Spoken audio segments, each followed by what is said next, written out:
ఓం సమర్థ సద్గురు శ్రీ సాయినాథాయ నమః. శ్రీ సాయి లీలామృతము అధ్యాయం 15. జీవుడు మరణ సమయంలో స్మరించిన దానిని మరుజన్మలో పొందుతాడని శాస్త్రం. అందుకే పరీక్షణ్ మహారాజు చివరి దశలో శుకుని నుండి భాగవతం విని ఉత్తమ గతి పొందాడు. అందుకే కాశీ వంటి క్షేత్రాలలో మరణించాలని ముసలితనంలో ఎందరో అక్కడకు చేరుతారు. సకల దేవతలు తానైన సద్గురువు సన్నిధిలో మరణించిన జీవులు కూడా తప్పక సద్గతి పొందుతాయి. అది ఎన్నో జన్మల పుణ్యఫలం. అందుకే సద్గురువులను జంగమ తీర్థాలంటారు. మద్రాసు నుండి మానస సరోవరానికి బయలుదేరిన విజయానంద స్వామి దారిలో షిరిడీ వచ్చాడు. హరిద్వార్ నుండి వచ్చిన ఒక సన్యాసి ఆ యాత్ర కష్టమని చెబితే అతడు ఆ తలంపు విడిచాడు. తర్వాత బాబా అతన్ని చూస్తూనే కోపంతో, ఈ దొంగ సన్యాసిని బయటకు గెంటండి, కష్టానికి వెరచేవాడు సన్యాసే కాడు అన్నాడు. అది విని విజయానందుడు సిగ్గుపడ్డాడు. 2 రోజుల తర్వాత అతని తల్లికి జబ్బు చేసిందని జాబ్ వచ్చింది. వెంటనే అతడు ఇంటికి వెళ్ళడానికి బాబా అనుమతి కోరాడు. ఇంత మమకారం ఉంటే ఎలా సన్యాసి అవుతావు? వసతి గృహంలో ద్వారాలు బంధించి ఓర్పుతో జాగ్రత్తగా వేచి ఉండు. దొంగలు సర్వం దోచుకుపోతారు. ధనము శరీరము అశాశ్వతాలని గుర్తించుకో. సుఖాపేక్ష విడిచి ధర్మంతో నిలువు. నీ పూర్వపుణ్యమే నిన్నిక్కడకు తెచ్చింది. భాగవతం శ్రద్ధగా పారాయణ చెయ్యి, కృతార్థుడవవుతావు అన్నారు బాబా. అతడు ప్రయాణం మానుకొని లెండీలో పారాయణ పూర్తి చేశాక 3వ రోజున తన గదిలోనే బడే బాబా ఒడిలో ఒరిగి ప్రాణం విడిచాడు. సాయి అతని దేహాన్ని ఒకరోజు ఆగి సమాధి చేయమన్నారు.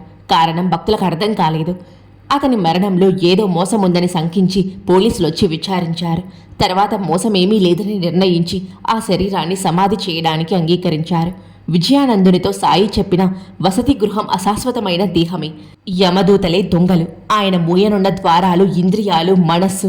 పారాయణ ద్వారా భగవంతునిపై మనస్సు నిలిపి శరీరం విడవమని బాబా చెప్పినది. అతడు తల్లిపై మమకారంతో చనిపోతే పతితుడైన సన్యాసిగా దుర్గతి పొందేవాడు. సాయి సన్నిధిని సద్వినియోగం చేసుకునేలా సాయియే చూసుకోవలసి వచ్చింది. హెచ్వి సాటే వద్దనున్న మేఘడనే వంట బ్రాహ్మణుడు ఎప్పుడు శివస్మరణ చేసేవాడు. అతని మేలు కోరి సాటే అతనిని సిరిడి పంపాడు. దారిలో సాయి ముస్లిం అని ఎవరో చెప్పడంతో అతడు సంకోచిస్తూనే సిరిడి చేరాడు. సాయి అతన్ని చూసి ఉగ్రులై, ఈ విధవను బయటకు గెంటండి, అతడేమో పవిత్ర బ్రాహ్మణుడు, నేను ముస్లింను, ఇక్కడికొస్తే అతడి ఆచారం మంట గలుస్తుంది అని కేకలేశారు. సాయి సర్వజ్ఞతకు మేఘడ ఆశ్చర్యపోయాడే గాని తన శంక తొలగక సిరిడి నుండి వెళ్ళిపోయాడు. కానీ సాయి వెళ్ళగొట్టవలసి వచ్చింది అతని శంకనే గనుక త్వరలో అతడు హృదయ పరివర్తన చెంది బాబా సాక్షాత్తు శంకరుడన్న విశ్వాసం పొంది మళ్లీ సిరిడి చేరాడు. నిత్యము 4 మైళ్ళు నడిచి గోదావరి జలం తెచ్చి సిరిడిలో దేవుళ్లకు అభిషేకం చేసి చివరకు మసీదులో సాయిని పూజించేవాడు. ఒకరోజు ఖండోబా ఆలయం మూసి ఉంటే అతడు తిన్నగా మసీదు చేరాడు. కానీ బాబా ఇప్పుడు ఆ మందిరం తెరచారు. పూజించిన నిత్యకర్మం ఎప్పుడూ మార్చకూడదు అన్నారు. అతడు వెళ్ళి చూసేసరికి ఆలయం తెరచి ఉన్నది. అలానే ఒక సంక్రాంతికి సాయిని సాక్షాత్తు శివునిలా అర్చించదలచి అతడు గోదావరి జలం తెచ్చాడు. నేను పకీర్ను, నాకు స్నానం తగదు అని ఆయన ఎంత చెప్పినా వినలేదు. చివరకు సాయి తమ తలను మాత్రమే అభిషేకించమన్నారు. కానీ అతడు భక్త్యావేశంలో హరహర మహాదేవ అంటూ నీరు వారిపై కుమ్మరించారు. అయినా వారి తల మాత్రమే తడిసింది. అతడు తన గదిలో బాబా పటాన్ని కూడా పూజించేవారు.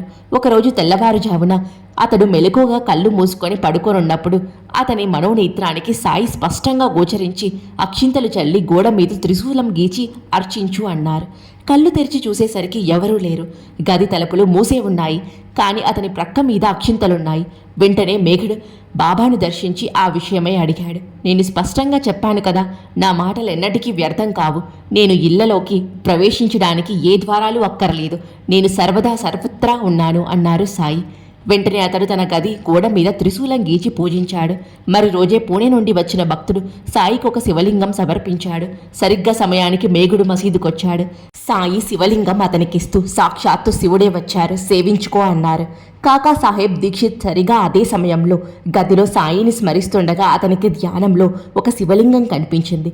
కొద్దిసేపటికి అలాంటి లింగమే మేఘుడు తీసుకొచ్చాడు. నిత్య పూజ కూడా సద్గురువు అనుగ్రహంతోనే సఫలమవుతుంది. మేఘుడు 1912లో చనిపోయాడు. సాయి ఆ శవాన్ని నకసిక పర్యంతము నిమిరి ఇతడే అసలైన భక్తుడు అన్నారు. శవాన్ని తీసుకుపోతుంటే బాబా కూడా కొంత దూరం వెళ్ళి శవంపై పూలు చల్లి వచ్చారు.